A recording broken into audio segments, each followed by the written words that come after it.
It must to, No, in sir, order to be true, sir. it must be eternal. No, sir. What I want you to know from you, do you know that there is something that is absolute, that in and of itself, it has intrinsic, unchanging status, right? Okay, not a complete unchanging status, but there is something in and of itself that is unchanging and invariant. Yeah, like the concept of the number one. Hold on a second. We're going to go this route again to it. See, this is what inevitably you unbelievers do. You start to appeal to abstract objects, which is a major fail. Okay, because abstract objects don't stand in causal relations. Now, you are not telling me that you know that there's an absolute by virtue that the absolute is communicative. You're just simply telling me by virtue of a priori reasoning, right? Yes. Okay. Well, that doesn't work. Why? Okay. Go ahead. Explain to me. How do you know that anything's absolute? Because if you appeal to any standard of reasoning whatsoever, you're already going to have to presuppose that some things are unchanging and absolute, such as laws of logic. So are the laws of logic absolute, invariant, and invariant? If I say yes, where will I? I want a direct answer. I want you to stop the hemming and the hawing. Okay, you are using a priori reasoning, which is going to have to implicitly hold to the fundamental laws of logic in order to then explicate it and reason outwards. Yes. Okay? So when you read, good. Now, the laws of logic, are they absolute and invariant? Yes. Okay, what makes them that way? Because if you try to argue against it, you have to invoke logic in order to do it. Therefore, you would defeat yourself. Okay. Because if you were right before listen carefully. Making an argument, listen you would make an argument. Listen to me carefully. By the way, I just had a phone call. Listen carefully. What is it that institutes and secures the absoluteness and invariancy of laws of logic? What is it that... Ask that question again. Okay. The laws of logic, do they apply universally to everything that is real? Yes. Okay. What is it that institutes and secures the absoluteness of the laws of logic? In terms of all real things. If the laws of logic are universal and invariant, okay, so you're invoking another absolute that you don't have a justification that there's absolute in order to establish the metaphysical absolute. Do you realize how convoluted that is? No, I'm being honest. I said I don't know because I can't break it down into further. See, you didn't answer my question. You see, this is the problem I have with most unbelievers that I'm dealing with. You're ignoring my question to you while pretending to answer. I'll repeat the statement again. Do you realize how convoluted your position is that I just unpacked? Do you realize that? No, I don't. Okay, then we're going to go over it again. You are seeking to establish that there is an absolute from which all things derive and depend by a priori reasoning. But the a priori reasoning itself requires the absolutes of the laws of logic. But the laws of logic are not absolute in and of themselves, okay? Because conceptual laws don't stand in causal relations. Okay? So what you're attempting to do is to say that the laws of logic are the ultimate underpinnings by which you're going to defend that there is a metaphysical absolute. No, that is listen carefully. You're not focusing. Listen carefully. You are using a priori reasoning in order to defend that there is a metaphysical absolute. Right? Yes. Okay. Does the metaphysical absolute, whatever it is, institute and secure the laws of logic being universal and invariant? I don't know. I'm being honest with you. Okay, I you're don't not. You're know. not understanding. You're not understanding. You're not. Listen to me. I'm Do the understanding laws of perfectly what you're saying. logic? Do the laws of logic exist in and of themselves? Do the laws of logic exist in and of themselves? Mm-hmm. No. Okay. Are they the product of the absolute? Yes. Okay. Now, when you appeal to a priori reasoning, a part of that a priori reasoning is going to start with the laws of logic being invariant themselves. Yes. Okay? But you see, you're going to have to presuppose the absolute in order to invoke the laws of logic. So you're guilty of circular reasoning. No, I'm not. No, I'm not. Okay, yeah. It's not circular. It's not circular. Listen to me. You're not being honest. Listen to me. My patience is really running out. It's not circular. You don't understand what a circular reasoning is. Okay, if you listen to me, my patience is running out with. It always does. Okay, listen. No, my patience is running out because in this area you are incompetent, and you simply because you have the gift of gab and you're argumentative. Listen very carefully. Are you using the laws of logic foundationally with a priori reasoning on top of that, depending on that, in order? Yes, just as you are. Okay, listen to me. The way I reason is not at issue at the moment. Okay? Now, you are using a priori reasoning in order to establish the actuality of the absolute. Okay? Right? No, I'm not. That's what you're doing. Okay, listen to me. Whether you realize it or not, I am bending over backwards being patient with two things. One, your ignorance and your argumentative style. Okay? Listen carefully. Likewise. Are you using? Okay, you can fuck off. Okay, you're gone. You're complete. You're an argumentative ignoramus. Okay, he's gone. All right. So what he's saying is, you see, he has the reasoning capacity of a precocious 16-year-old, right? He says he's using a priori reasoning in order to establish the absolute, okay? But the a priori reasoning itself is going to require that there be invariant universal laws of logic, okay? But they could not. He said that they don't exist in and of themselves, and he said they exist because of the absolute. So when he's invoking a priori reasoning, it's going to require that absolute. Okay? And that is circular. He just denies it like a moron. Yeah, right. Now, not all forms of circularity is problematic, but his is. Okay? But the fact that he denies it's circular is just patently stupid. Yeah. So what he wants to say is he's just using a priori human reasoning that there's an absolute. But he didn't even show us how a priori reasoning shows that there's an absolute. Remember how he said transcendentally, right? He's trying to mimic biblical presuppositionalism, but it doesn't work. Okay?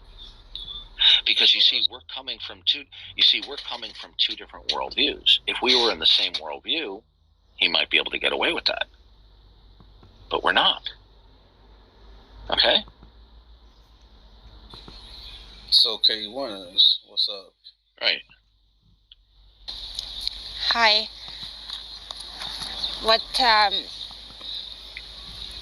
What's the argument regarding the title? Yeah, I'm just asking a simple question. People who believe in abortion rights, bodily autonomy, that sort of a thing, I'm just simply asking a question, where does that come from?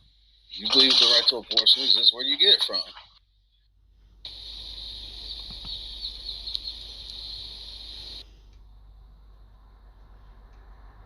Are you a pro-choice proponent? Does it have to be, like, are you asking in law, or do you mean, like, in principle? Where does it come from? Okay, let me put it this way. I am a pro-life Christian. And in every conversation I have about this topic, I make that abundantly clear.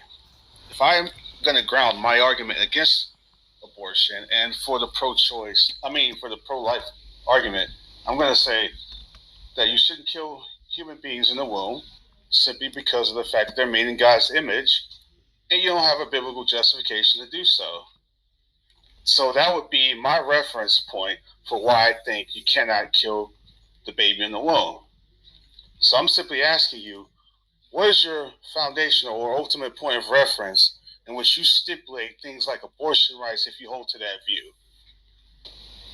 Yeah, that's interesting because I think obviously in the Christian Bible you would have a clear point of when life start, or I think in Islam they get 4 months before the angel blows the death. So obviously different religions will give you a different framework to answer that question. I think most people are not basing it on the Bible or religion. I think a lot of people don't actually know when life starts. I don't think science gives you an answer either.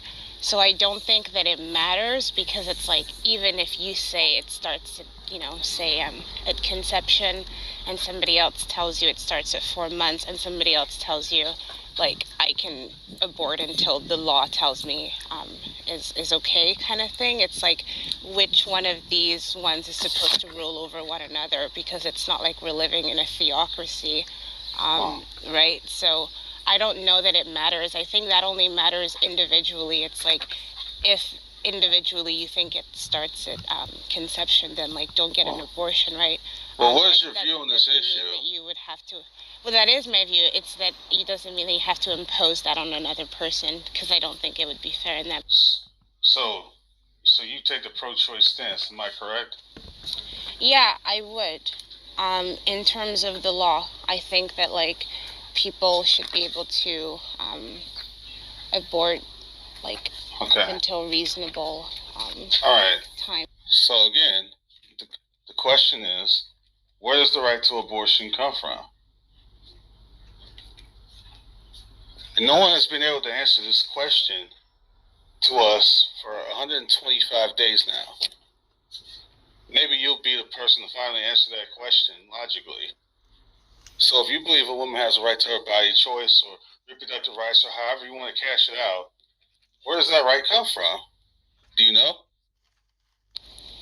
Well, I just gave you 3 different answers about where it comes from. I don't know if you missed my. No, I'm talking about your view. I'm not talking about what other people believe. I'm talking about where you believe it comes from. Personally? Yeah.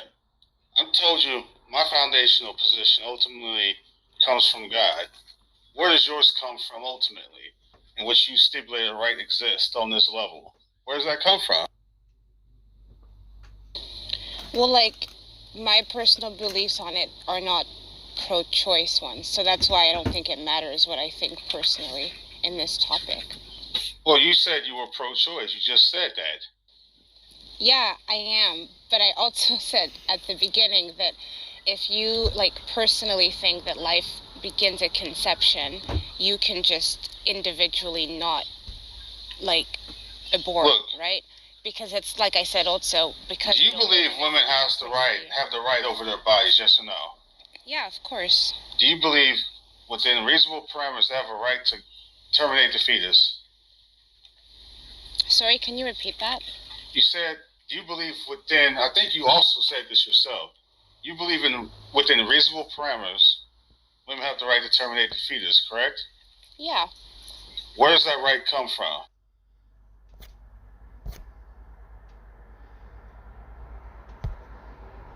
I mean, I guess that part of it. I thought you said it was.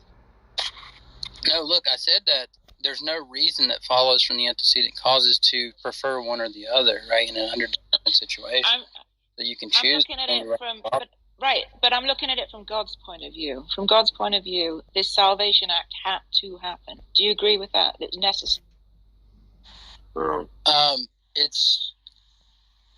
I would say yes, it's necessary in that.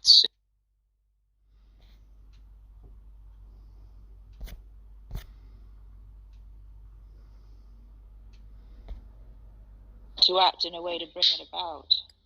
Well, you could say that there's no individual person which had to act so as to perform it, but collectively, it had to be that at least one person did perform it. But the one person that does report it, the one person that does... It's whatever. how it is that God ensures that necessarily at least one of them does. But Yeah. It still seems like that last. So let's say that everyone had the opportunity. Let's say there's only 10 people on the planet, right? And 9 of them have freely chosen not to do it. But it's a necessary action. So that last person then is determined to do it. Yeah. So if you already have that 9 of them have finished, and then it's true that necessarily at least one of them will. Then it's going to follow that the last person will. Right, so it's determined. Yeah, I mean.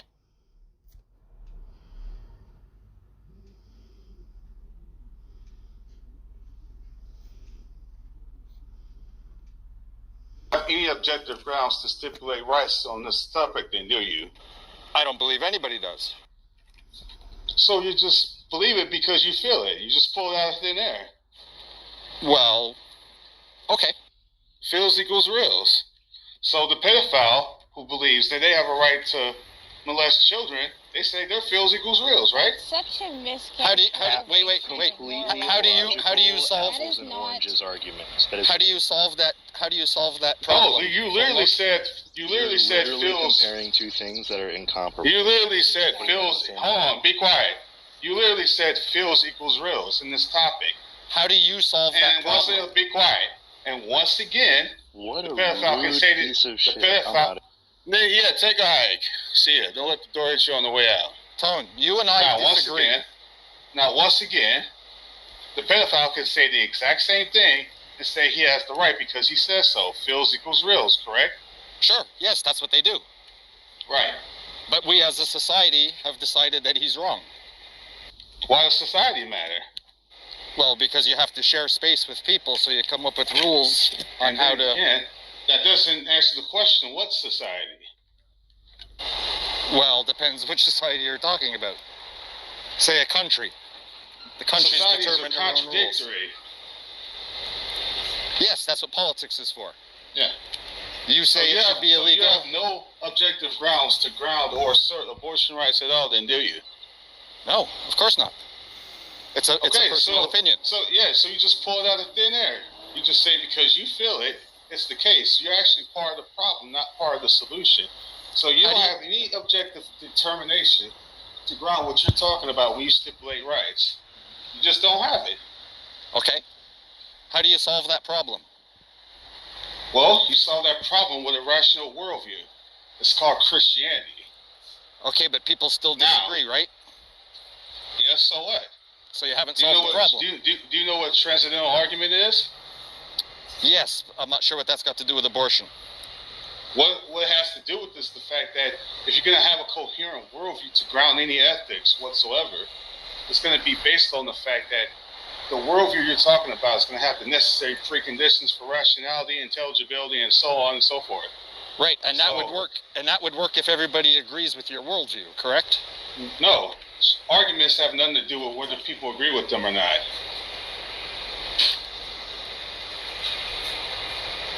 Arguments are valid or invalid, independent of what people say they are. Okay, how about this then? What good is a right if it's not enforced by a society?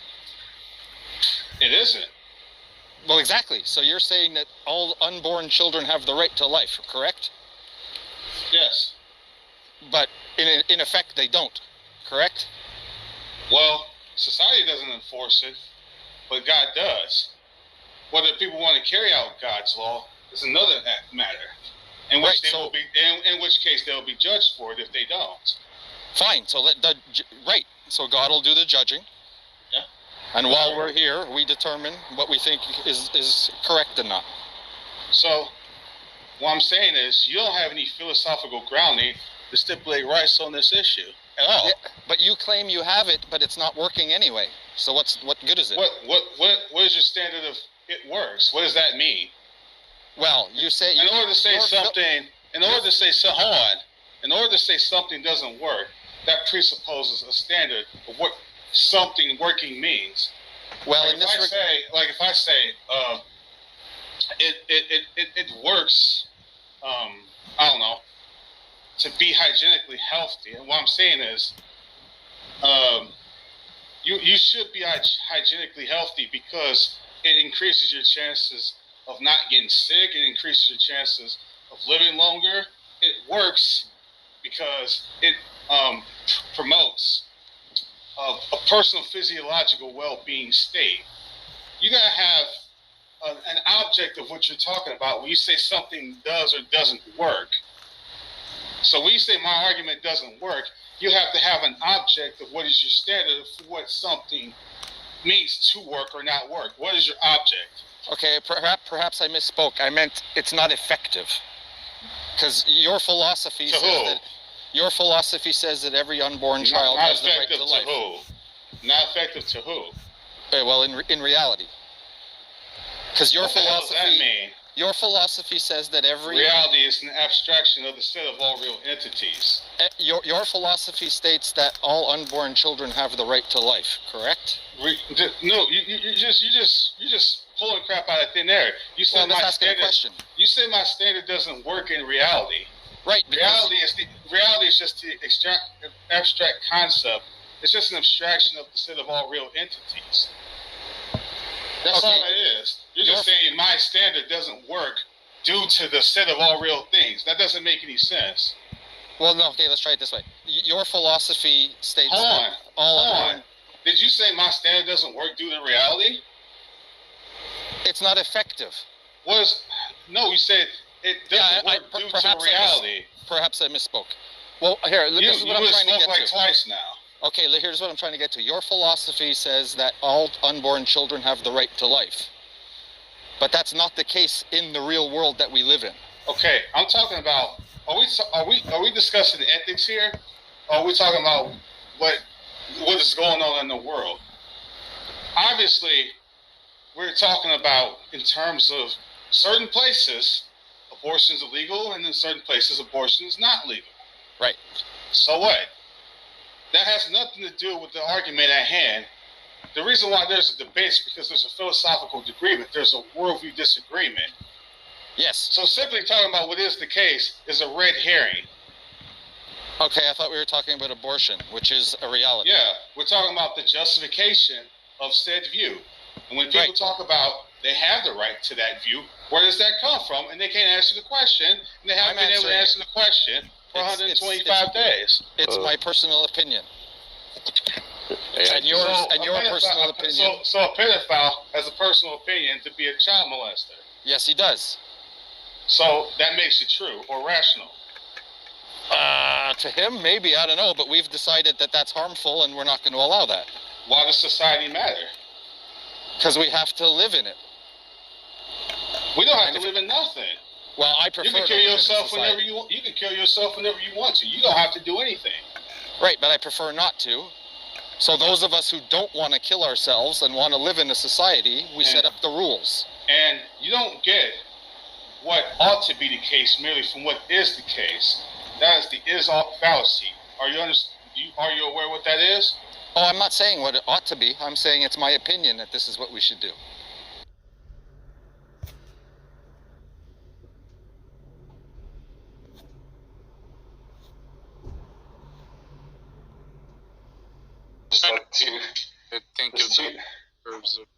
It seems like there's two alternatives here that neither of them seem right. So one is that by moral perfection you're talking about some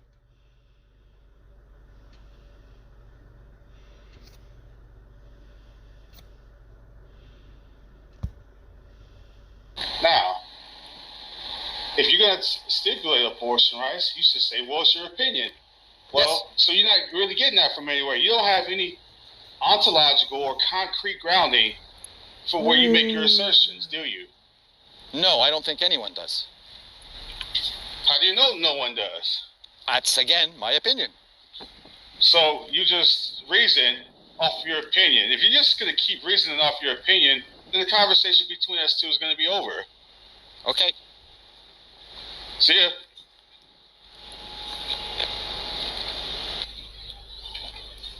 Okay. You see the bankruptcy of these people? Yeah, these people are not speaking to your question, right? I get that. They can't answer the question. They can't tell me where the right to abortion comes from. Right, and maybe. Well, let me try it this way then. Where does the right? Where does the right to it? Because they can't tolerate. I've told you many times where the right to life comes from. It comes from the fact that human beings are made in the image of God. That's where it comes from. Right. At least I got a reference point I can give you in which to chew on something. What you have is just this unidentified principle that you have no stipulation or even reference point for. Right, but what about the people who disagree with your theology? So what? They will have to defeat it internally. Well, I mean, so there's like a couple of angles to take on that, Hank. Like, first of all, maybe his theology is wrong, but as a matter of public policy, you know, we do broadly respect the right to life, right? So it seems to be observationally correct. Well, the right to some life. Directionally. Right. But directionally, what he's saying is right, you know. Broadly speaking, you know, we have a lot of respect for people's lives legislatively and so on, and we have tended to expand that respect. So maybe his theology is not anymore. Turn your TV on, you'll see a different story. Maybe his theology is wrong, but there's other reasons to support that idea. So do you want to answer? Yes, everybody has an opinion. Yeah, sure. I would like to answer the prompt, sure. So I think it's important to recognize there is a conflict of rights here. Where does a woman's right to an abortion come from? It ultimately comes from her general power to dispose of her person and possessions however she wants, you know. Okay, so it's self-determined. Which, absent another claim, we have the right to do that. You know, is that self-determined? No, it isn't. The right to persons and to dispose of your persons and possessions as you want is broadly accepted common law right. Is the basis for many rights. So in other words, other people give her the right. It's not intrinsic, correct? No, I don't think that's how we understand common law rights or the origin of common law rights. Either rights are given by other people or they're not. Which is it? They aren't given by other people. Okay, so where do they come from then? Oh, wait. Okay, so it's intrinsic. Intrinsic to what?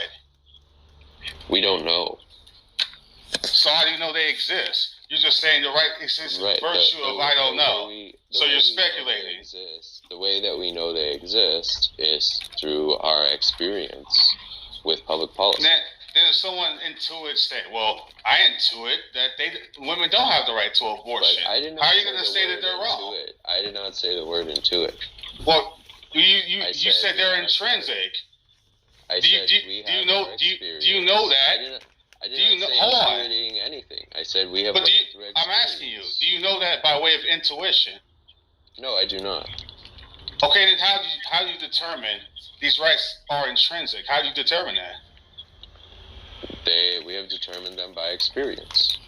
Experiences of what? Once again, you don't get what ought to be the case from what is the case. You get what ought to be the case by being wrong. And then saying, oh, you know, we were wrong, we have to change. So you wrong by whose standard? Wrong by whose standard? Well, by God's standard. What God? The real God. What, dude? If you're gonna throw God into the picture, what God are you talking about specifically?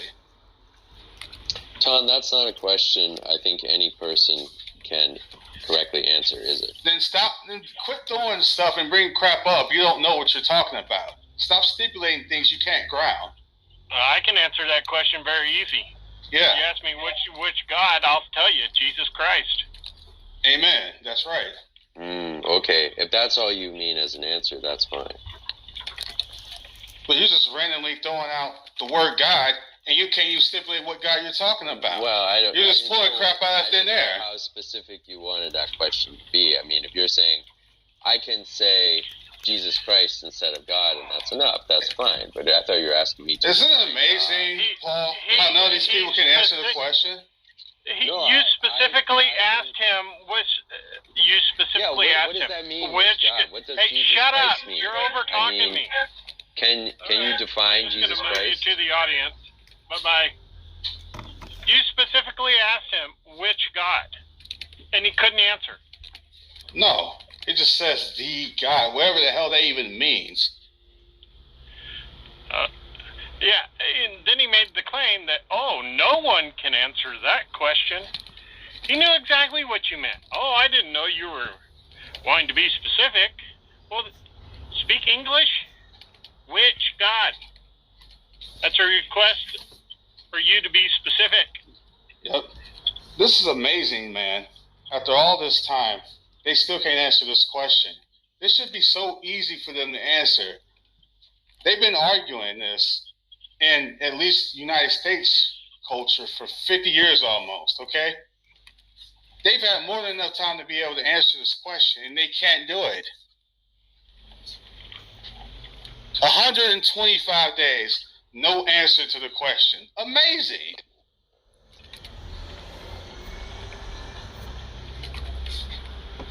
Okay. You went back and counted up the days? Yes, I did. That's awesome. I literally went back and counted up the days that they haven't been able to answer the question.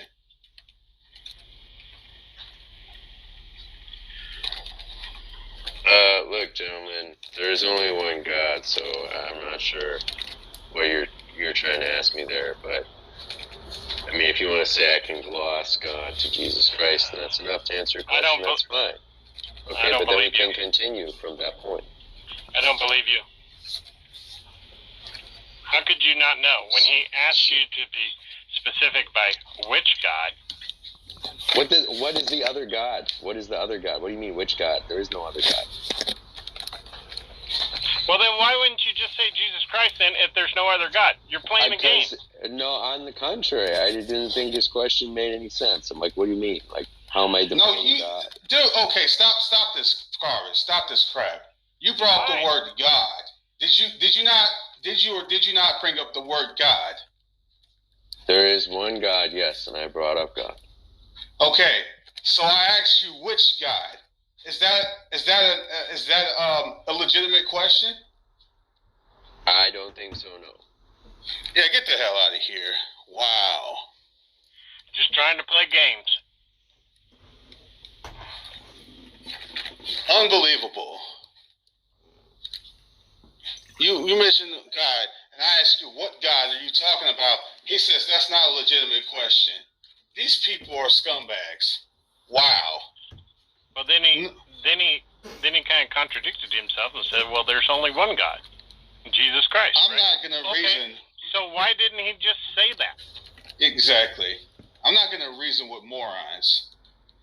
That's a legit question. To know what God you're talking about. You could be talking about Allah in Islam. You could be talking about the God of Christianity. I don't know if he's talking about Greek and Roman gods, Thor, Zeus, or something like that. I don't freaking know. I don't know what God you're talking about. That's not a legitimate question. Wow, dude. Well, he's a Zen. His profile says he's a Zen Buddhist. Just pathetic, man. This is the crap that we ended up dealing with because not a single one of these scumbags can actually answer the question.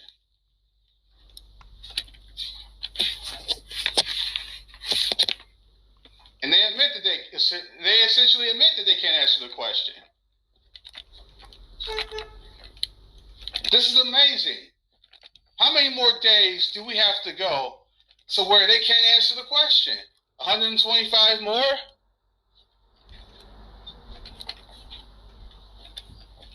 Ultimately, for these people, it comes down to feels equals reals. The right to abortion exists because they feel like it. They don't have a rational justification for this crap at all. Feels equals reals. That's why abortion rights exist. Because I feel it in my spirit. I have a fuzzy feeling in my stomach about it. Therefore, it's true. This is stupid. Tone, would I be correct in assuming you disagree with your American system of government where the people decide what rights they have? Not necessarily. I disagree. I think so far as they do it in such a way to where it models itself after God's foundation, then I don't have a problem with it. Would you say that that's what's occurring at the present time? Absolutely not. Okay, how would you rectify that?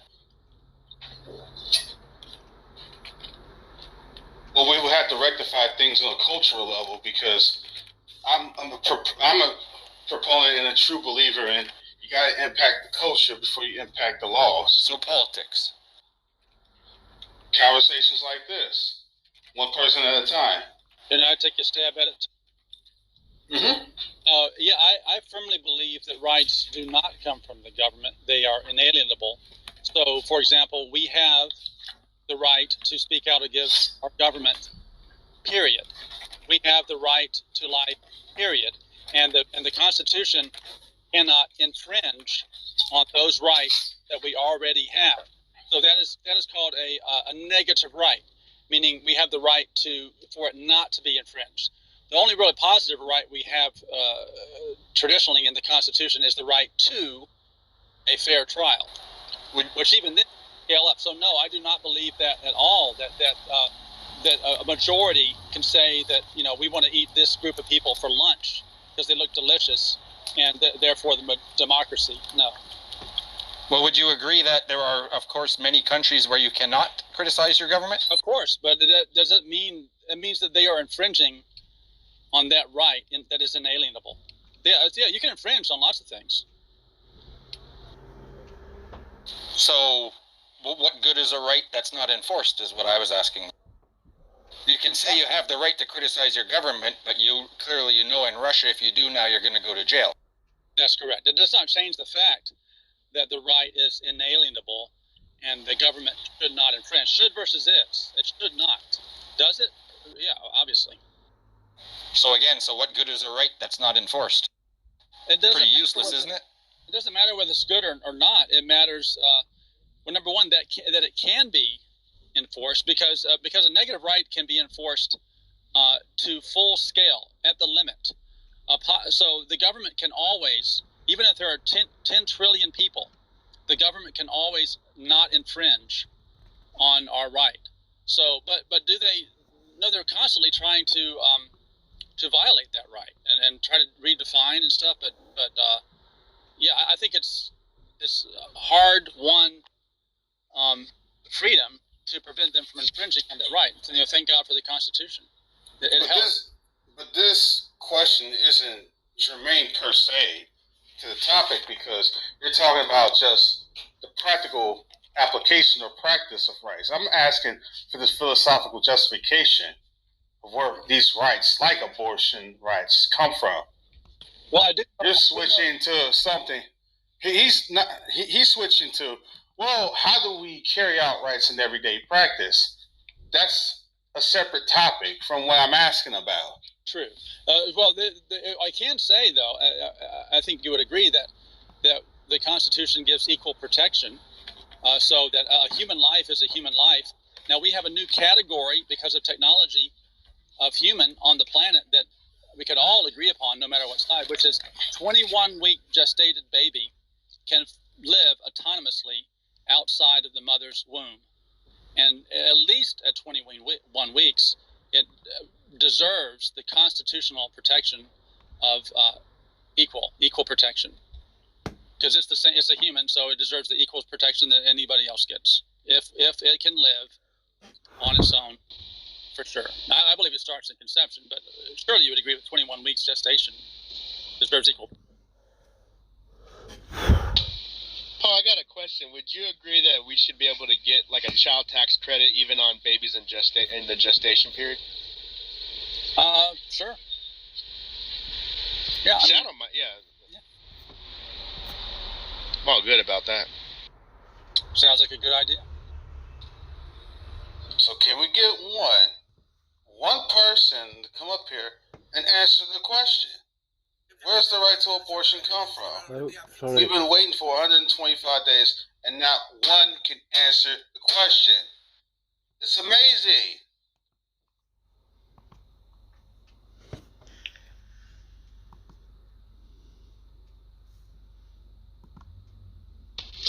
What's the question? Gonna have somebody distract me. Where does the right to abortion come from? Simple question. I don't even know if it's a right. It's just an action that will be either accepted or not accepted by whoever's in authority. Oh, so it's not a right. So it's a privilege. Not any more than you sentencing your criminals to the death penalty. I mean, it's just an action that's either accepted or not accepted. I mean, yeah. We're talking about rights. We're talking about the free exercise to a particular action without it being infringed upon. That's what we're talking about. In other words, the pro-choice proponent believes that women should have the free exercise to get abortions without being infringed upon by the government they live in. I mean, you think about nothing as a right. Like whatever the leading authority is that you're, in the society that you're born into, that's what is granted to you. But I mean, there's no right that you can express, under any society. Then are you talking about privileges then? Yeah, I would say privileges under the society in which you're born into and you live. So are you saying abortion's not a right? It's just a privilege? Yeah, as with any freedom that you're granted, we have privileges here in the United States that are unheard of in like North Korea or other things. So it's not a right. I wouldn't argue for as if it was a right. Do citizens in Mao's China or in North Korea have an inalienable right to life? No. Oh, okay. I don't think. I don't know how so many Americans get through this state education not knowing that, no, we have the right inalienable. This is in the founding documents, the papers, the philosophy from Cicero on and John Locke on down. We people in China do have inalienable right. The government should not. In other words, Booney, you're saying for some child to not be molested by a pedophile, they're not being molested is only a privilege, not a right.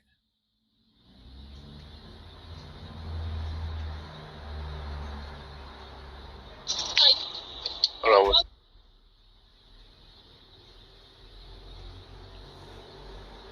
Do you think this is a moral horror that state education is producing so many people that think that the state grants the right? Who would have thought? Yeah. State education would produce people that think the state is all powerful. Can somebody please define inalienable?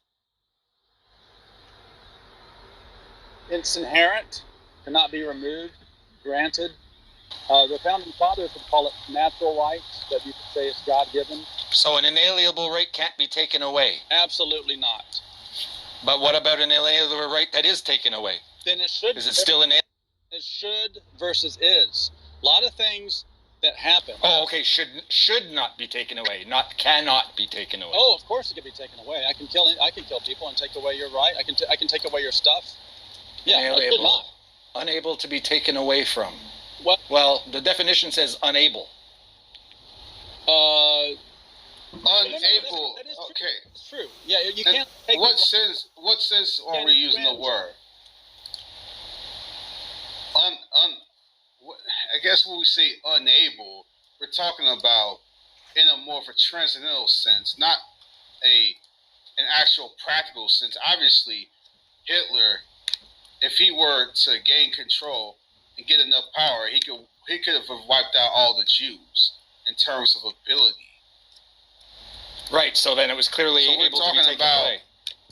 We're talking about when we say you cannot have it taken away. we're talking about a more transcendental perspective. No. You're saying it should not be taken away. No. Think No, I mean exactly what I said. Cannot be, given the fact that they're granted by God. Okay, but do you think that, again, do you think the unborn child has the inalienable right to life? No. Yes. Wait. But it's been taken away. No. Wait. No. Be more precise. They even if the state executes people or kills people unjustly, it's not true that they took away the right. The person had the right, and the state violated the right. Just because you have the right to have your stuff that you earned or have your money that you earned doesn't mean that when I take it, I take away your right. No, exactly. I violate your existing right. The right never goes away, but it is violated. Exactly. Which brings me back to what I was saying. What good is a right that's not enforced? Well, it's not any good. It's not any good. It's not any good at all. It's just pure blood guts. Well, the point is, those who get their rights violated, like the right to life, are going to be ultimately judged by the God of the Bible.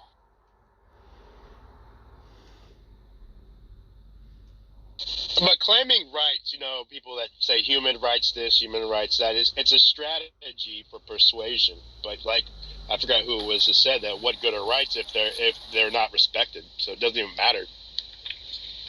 Most of human history is violation of those rights. In most of human history, humans have lived under tyrannical rule. So yeah. Yep. Yeah, exactly.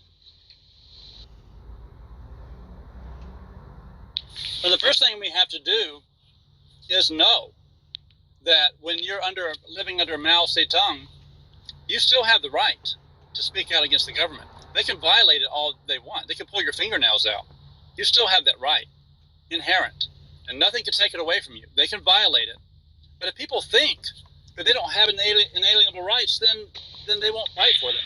See, I don't think that I don't call it a right at that point. If it's not respected, I don't consider it a right then. Like if you're gonna speak out, if you speak out to the government, you're tortured. I don't view that as a right. It's just a poor decision. So again, Bonnie, I have to ask you. So you're saying, when a child is molested, the idea that they cannot be molested is not actually a right, but a privilege. Yeah. Yeah. I mean, look at Middle East, the stuff that goes in some of these little small villages and stuff. Like it's not, they get molested and all that stuff. I mean, I wouldn't consider it a right to not get molested in those villages. So are you saying that it is not objectively wrong for a child to be molested? I don't go for objective morale. In my moral compass, I would say it's wrong. No. Is it wrong in all places and times, no matter who agrees or disagrees? It is wrong. It is wrong. I'm going to step back. It is wrong because of the effects that it has on the child and in society in general. So I would say that would be an objectively morally wrong. Because I would base it on the effects it has on society. If it's objectively wrong, then that means that you cannot do it to this child, which means the child has a right to not be molested. Period. Is that how it follows? With yes, it necessarily and logically follows. If it is objectively wrong to do that to a child, that means the child has a right to not have that done to them. I would separate, because even if I say rights with respect to the society under which they live. That's how I view it. So you just admitted that was objectively wrong. How could you say it's objectively wrong without them having the right to not have that happen to them? How can you separate that from the other? Because I would say it's subjective to the society. Like if some society is a scumbag society and they don't respect that, then they don't have the right under that society. Yeah, but that's should versus is again. You're tripping over should versus is. Goodness gracious. I guess most things should not be. A lot of things that should not be done are done. It doesn't mean that they should not be. If I was gonna say, I can see what you're saying. Then if it's an ought, you're saying like an ought versus an is. Well, no. I mean, no, not that. I mean, like things are being done, but doesn't mean that they shouldn't be done a different way. But it's just you know what I mean. It's just just because there are violations in parts of the planet for certain things, doesn't mean we can't and don't have ideals that don't change, even though people do bad things. Yeah, so it's like a universal. So I would say, yeah, I agree with you. Like, so they absolutely shouldn't be violated. So yeah, that's my should. Yeah, I would agree with that. Well, and then one interesting thing is, I think it was Hannah Arendt, The Banality of Evil. She said I think it was her, that one thing the world agreed upon, which was very good, is in the Nuremberg trials, that there was some sort of objective evil. The world agreed. Now we have these rights, and they're human rights, encoded in the UN.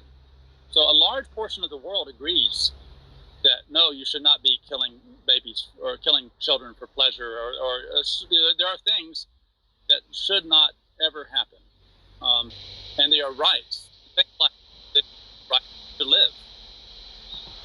Yeah, I would agree that objective evil is any action that can be done under any society that would cause society harm. And whether or not you did it under like a Middle Eastern society or a Western society, any action that would contribute to the degradation of that society would be an objective evil.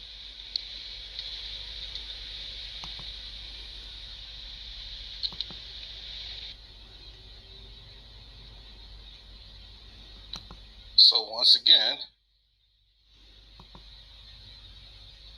we are right back at the fact that this question hasn't been answered. Yet people are still running around talking about abortion rights this, abortion rights that. You cannot take away a woman's right to her body, this and that. But they cannot and just do not tell us where these rights come from at all. Yet they claim that they exist. It's just amazing. Do they exist because you feel they do? That's not a logical argument. That's not a rational justification.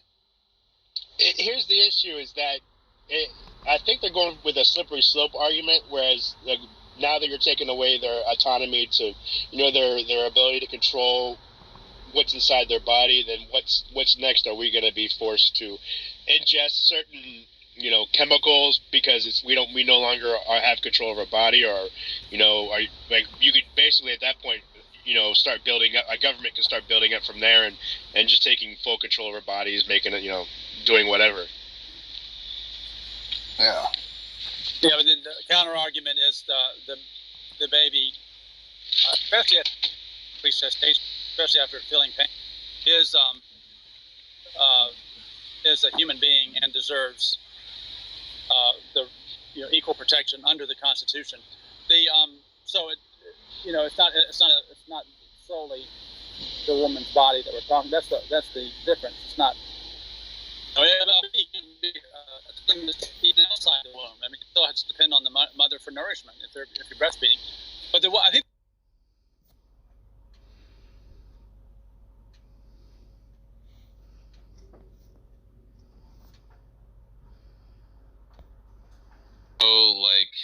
Comforted by the sort of yes men that he couldn't even bring himself to tell them that what they were saying was like fucking stupid. So he just had to just sit there and just kind of ignore it.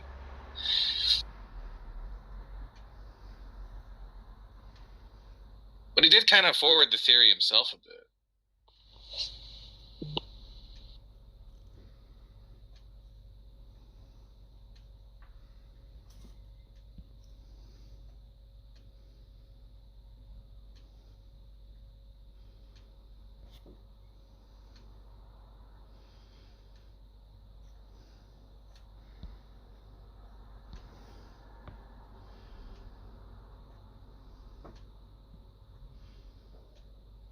You know who also uploads the 4E?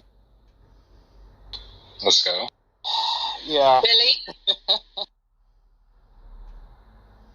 Oh, Haiti, you missed it yesterday. John I wanted to make it very clear that he dislikes me for who I am and not just because I'm a woman. Oh, good to know. Good to know. Well, not just because it. Not just because implies that it's maybe part of the That is reason. also part of it, yeah. There's a sort of baseline of you being a woman, and then.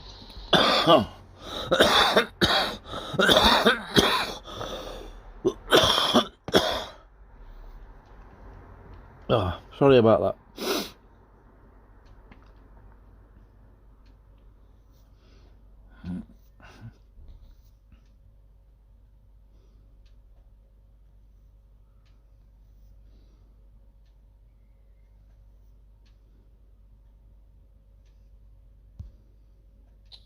Yeah, well, I mean, if they're going to take the position of, yeah, we look at the world around us and we see that it's very well plausible that there is a God, but we just don't know who this God is. Okay, well, that's fine.